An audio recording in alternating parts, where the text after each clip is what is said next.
हिनीसा के मुकाबले ध्रुव की हालत बहुत खराब थी। वैसे तो ध्रुव भी एक शक्ति पूर्वज से लड़ने के काबिल था, लेकिन उसे ऐसा करने के लिए अपनी पूरी शक्तियां इस्तेमाल करनी पड़ती। यही वजह थी कि ध्रुव बुजुर्गों को हिनीसा के हवाले कर वहां से चुपचाप चला गया। वहीं शीनो दल के सभी लोगों की मिलीजुली ताकत भी हिनीसा की रफ्तार कम करने में कामयाब नहीं हुई। इसलिए कुछ ही पलों में वो सीधे दोनों बुजुर्गों के पास पहुंच गई।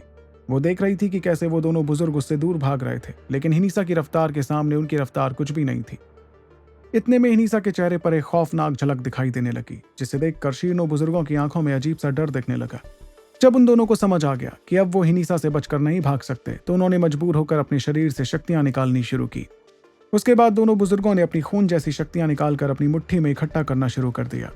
एक पल बाद उनके पीठ से खून जैसे लाल रंग के पंख निकल आए, जो दिखने में बेहद खतरनाक लग रहे थे। फिर दोनों बुजुर्गों ने उड़ते हुए अपने हाथों में इकट्ठा शक्तियों को मुट्ठी में बदला और उससे तेज रफ्तार में हिनीसा पर हमला कर दिया।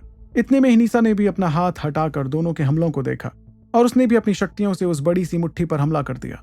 उसके ऐसा करते ही हर तरफ सतरंगी चमक दिखाई देने लगी, जिससे टकराकर दोनों शीर्णों बुजुर्गों के शरीर गिरते हुए जमीन पर आ गए।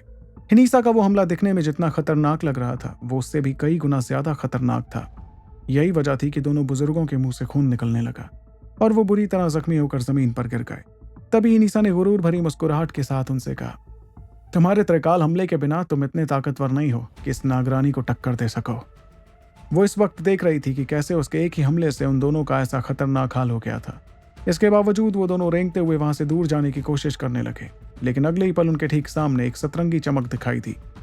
उस चमक को महसूस कर उन्होंने धीरे से अपनी नजरें सामने की और उन्हें दिखा कि हिनीसा ने अपनी सांप जैसी तलवार ऊपर उठाकर दोनों में से एक बुजुर्ग के शरीर के आर पार कर दी। ये देखते ही आखिरी शीर्णों बुजुर्ग के चेहरे पर खौफ नजर आने लगा और वो समझ गया कि आज उसका भी वही हाल होने वाला था जो उसके साथियों का